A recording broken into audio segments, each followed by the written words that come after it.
जंगलात विभाग में नए वन मंडल पर एसोसिएट एडिटर निर्मल तिवारी की रिपोर्ट है। वन विभाग में नए वन मंडलों के गठन की तैयारी, आदेश जल्द। नए वन मंडल के गठन में जयपुर में भारी बदलाव की रूपरेखा तैयार।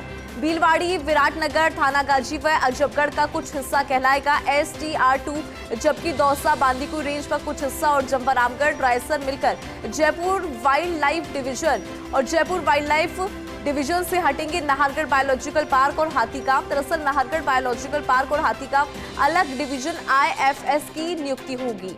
जयपुर वाइल्ड लाइफ जू में नाहरगढ़ सेंचुरी, चिड़ियाघर, रेस्क्यू और प्रादेशिक रेंज नवगठित जिले में भी 1 दर्जन से ज्यादा बनेगी नई रेंज। इस पर ज्यादा जानकारी के साथ में एसोसिएट एडिटर निर्मल तिवारी जी जुड़ गए हैं। निर्मल जी, देखिए, नई रेंज जो है वो यहाँ पे डेवलप की जाएगी। ये जो आदेश फिलहाल सामने आया है और जो अनुमति यहाँ पर मिली है, उसको कैसे देख रहे हैं आप?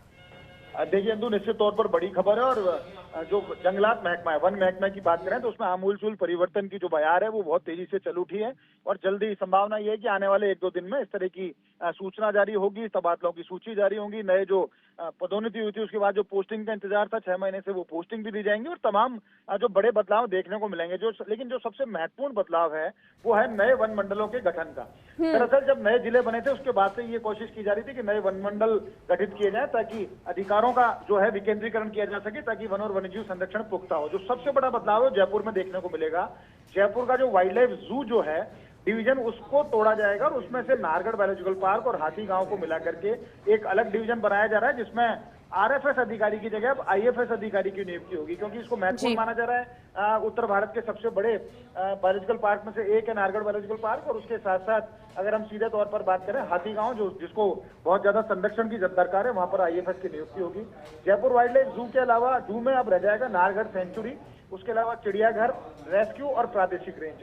ये एक बड़ा बदलाव देखने को मिलेगा। जो नए जिले हैं उनमें नए वन मंडल बनेंगे। साथ ही साथ सरिस्का 2 यानी STR2 का भी जो है उसकी भी तैयारी की जा रही है। इसमें भिलवाड़ी, विराटनगर, थानागाजी और अजबगढ़ रेंज का जो कुछ हिस्सा है उसको अब STR2 के तौर पर देखा जाएगा, यानी सरिस्का का विस्तार कर दिया जाएगा ताकि वहां पर बाघ संरक्षण के कार्य और पुख्ता हो सके। इसके अलावा दौसा, बांदीकुई रेंज का कुछ हिस्सा, जमवारामगढ़, रायसर और अगर हम बात करें जमवारामगढ़ और रायसर, उसको मिलाकर जयपुर वाइल्ड लाइफ डिवीजन जो है उसको बनाने की तैयारी की जा रही है।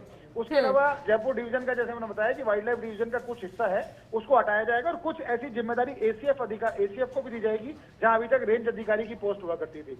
उसके अलावा अगर सीधे तौर पर देखें तो 11 IFS अधिकारी जिनको पदोन्नति मिल गई थी 31 दिसंबर को, यानी 1 जनवरी को नोटिफिकेशन जारी हुआ था। उसके बाद से उनको इंतजार इस बात का था कि जो नए CF बने हैं यानी वन संरक्षक बने, उनको कहां पर पोस्टिंग दी जाएगी। तो उनकी सूची लगभग तैयार है। वन मंत्री संजय शर्मा के स्तर पर पूरी तैयारी हो चुकी है। इनको भी जल्दी से जल्दी पोस्टिंग दी जा रही है। 1-2 दिन के अंदर इसके आदेश आ सकते हैं। इसके अलावा एक आमूलचूल परिवर्तन भी देखने को मिलेगा। नीचे वन रक्षक से लेकर सहायक वनपाल, रेंज अधिकारी और ACF की जो तबादला सूची है वो लगभग बनकर तैयार है, कभी भी जारी की जा सकती हैं।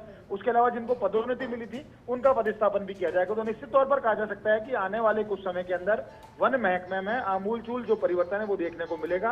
और इसमें कोशिश ये की जा रही है कि जो वाइल्ड लाइफ के जानकार है उनको वाइल्ड लाइफ विंग में रखा जाए और जिनकी परफॉर्मेंस पुअर रही है या जिनके खिलाफ किसी तरह की अनुशासनात्मक कार्रवाई जो लंबित है उनको फील्ड से हटाकर ऑफिस के अंदर बैठाया जाए। तो पूरी तैयारी हो चुकी है। अब इंतजार इस बात का कि कब ये सूची जारी की जाए।